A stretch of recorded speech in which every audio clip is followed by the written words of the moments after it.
कुछ ऐसी दिखती थी करीना।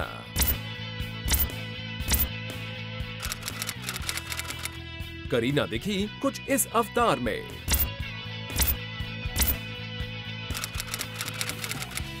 फिल्म हीरोइन का प्रेस कॉन्फ्रेंस, जहां नजर आया बेबो का ये कातिलाना अंदाज।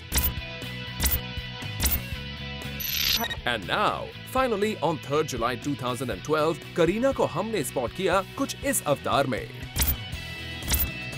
अब आप सोच रहे होंगे क्यों हम आपको दिखा रहे हैं करीना के इवेंट्स की क्रोनोलॉजी। तो जनाब जरा ध्यान से देखिए इन चारों इवेंट्स पर करीना का लुक। करीना के इन चारों अवतारों में नजर आ रही हैं वो बिल्कुल अलग।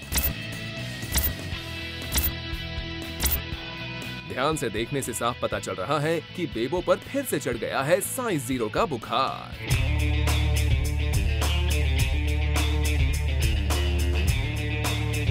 कल हमने करीना को लैक्मे फैशन वीक के दौरान करण जौहर के साथ स्पॉट किया। यहाँ करीना को देखकर साफ पता चल रहा था कि उन्होंने काफी वेट लूज कर लिया है। करीना के इन विजुअल्स को देखकर आज से 4 साल पुराने उनके इस टशन लुक की याद आती है, जब करीना ने बॉलीवुड में साइज 0 को लेकर बड़ी बहस छेड़ दी थी। यहाँ तक कि एडवर्टाइजमेंट ब्रांड्स तक करीना को उनके साइज 0 फिगर के लिए ही साइन करने लगे थे और करीना भी अपने साइज 0 को फ्लॉन्ट करने में कोई कसर नहीं छोड़ती थी। I think today when you talk about Sony Vaio, the first thing you think of is the size 0 laptop. You think of obviously the brand ambassador. तो क्या इन विजुअल्स को देखकर मान लिया जाए कि बेबो फिर से अपने साइज 0 के साथ बॉलीवुड पर रूल करना चाहती है? सोर्सेज की माने तो बेबो का ये न्यू अवतार पुनीत मल्होत्रा डायरेक्टेड और Karan Johar produced untitled film के लिए है। एक के बाद एक कई प्रोजेक्ट्स हाथ से चले जाने के बाद अब बेबो अपनी नेक्स्ट फिल्म के लिए कोई कसर नहीं छोड़ना चाहती।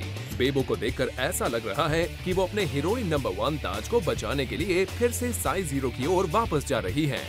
आइए आपको दिखाते हैं 2008 से 2012 के बीच के कुछ पिक्चर्स, जिन्हें देखकर साफ हो जाएगा कि बेबो ने कितनी बार वेट लूज और गेन किया है।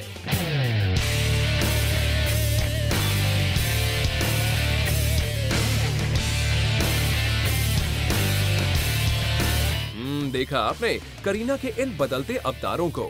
और अब करीना के इस लेटेस्ट विजुअल को देखकर ये कहना गलत नहीं होगा कि बेबो फिर से तैयार हो गई हैं अपने साइज 0 फिगर को पाने के लिए। एंड वी होप करीना के लिए ये साइज 0 फिगर कुछ लक लेकर आए, क्योंकि पिछले कुछ दिनों में उनके हाथों से कई बड़े प्रोजेक्ट्स जा चुके हैं।